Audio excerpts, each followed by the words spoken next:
Hi everyone, welcome back to my channel. और ये आपका कॉन्ट्रैक्ट एक्ट का थर्ड वीडियोस है, यानी कि पार्ट थर्ड। और अभी तक हमने दो वीडियोस अपलोड किए हुए हैं, जो कि एक बेसिक से है और दूसरा इंटरप्रिटेशन क्लास का सेक्शन 2। इंटरप्रिटेशन क्लास जो है उसमें का 5 अभी तक परिभाषाएं हमने बता दिया है, जो कि काफ़ी इंपॉर्टेंट है। इंटरप्रिटेशन क्लास, जैसा कि आप लोगों को पता होगा, कि काफ़ी इंपॉर्टेंट होता है। पिछले वीडियोज़ को आप देख सकते हैं उसके लिए। और उसमें से काफ़ी सारे फैक्ट्स भी आते हैं, क्वेश्चंस। और आगे की हम 5 वीडियोस को देखेंगे, आप पीछे का देख लेंगे अगर आपको लगे तो।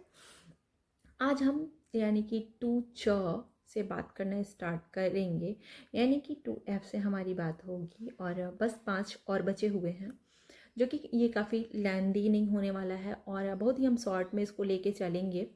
और हालांकि इसका जो विस्तृत अध्ययन हम आगे करेंगे उसमें, लेकिन अभी हम बस परिभाषाओं को देखेंगे और ये देखते हुए चलेंगे कि क्वेश्चंस कैसे आते हैं इसमें। और इन परिभाषाओं को याद करना काफ़ी आसान भी है आप लोगों के लिए। तो अब बाकी के जो आगे के 5 परिभाषाएं हैं, उसमें आपका शून्य करार, व्यतिकारी वचन है, शून्य करार है, शून्य संविदा है, शून्य करनी संविदा है, और शून्य संविदा और शून्य करनी संविदा, बस इतना ही आपका बचा हुआ है। तो आइए हम देख लेते हैं कॉन्ट्रैक्ट। यानी कि 2F की अगर हम बात करते हैं तो यानी कि 2 च, तो उसमें है आपका व्यतिकारी वचन। व्यतिकारी वचन जो होता है, अगर हम उसको देखें तो उसकी परिभाषा है वे वचन जो एक दूसरे के प्रतिफल हो या फिर प्रतिफल का भाग हो, उसे व्यतिकारी वचन कहते हैं, जिसे हम रेसिप्रोकल प्रॉमिस कहते हैं। तो ये हुआ आपका व्यतिकारी वचन। नेक्स्ट की बात करें हम 2G के बारे में, तो 2G जो है वो आपका शून्य करार है। शून्य करार वे करार होते हैं, वे करार जो विधि द्वारा परिवर्तनीय ना हो, उन्हें हम शून्य करार कहते हैं। ये 2G में बताया गया है, यानी कि 2 में बताया गया है। इससे क्वेश्चंस आते हैं कि ये बता दें व्यतिकारी वचन किसे कहते हैं, या फिर ये भी पूछ सकता है कि व्यतिकारी वचन की परिभाषा देते हुए कि किस में ये आपका बताया गया है। तो आप लोगों को व्यतिकारी वचन याद करने में आई थिंक दिक्कत नहीं होगी। वे वचन जो एक दूसरे का प्रतिफल हो या उसका कोई भाग हो, वो व्यतिकारी वचन कहलाता है। साथ ही में दूसरा 2 की बात करें तो शून्य करार और शून्य संविदा में अंतर होता है। करार और संविदाओं में अंतर होता है, बस एक ही जगह शून्य करार की परिभाषा दी गई है, जो कि आपका दिया गया है शून्य करार का 2 में। बाकी का आगे का शून्य करार और शून्य संविदा दो और भी परिभाषाएं दी गई हैं, जो कि हम आगे देखेंगे। 2H की बात करें, जो हमारा पूरा कॉन्ट्रैक्ट है वो 2H है। पूरी जिस कॉन्ट्रैक्ट की बात करते हैं हम, उसको 2H में परिभाषित किया गया है। वे करार जो विधि द्वारा परिवर्तनीय हो, उसे हम संविदा कहते हैं, यानी कि 2H में इसे बताया गया है। जो भी एग्रीमेंट होगा, अगर वो इन्फोर्सेबल बाय लॉ होता है तो वो कॉन्ट्रैक्ट बन जाता है।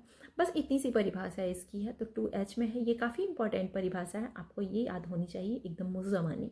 आगे की हम बात करें तो पहले आता है आपका शून्य करनी करार, यानी कि शून्य करनी संविदा। करार नहीं है, शून्य करनी संविदा है।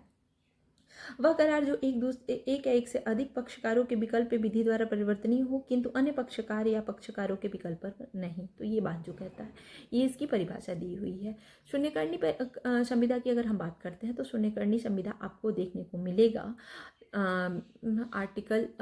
सेक्शन 15 में, सेक्शन 14 में, यानी कि जो दुरुपदेशन होता है या फिर दुरुपदेशन के जो कपट होता है, फिर आपका स्वतंत्र सम्मति के बिना किया गया करार जो होता है, ये सारे शून्यकर्णी संविदा के अंतर्गत आते हैं।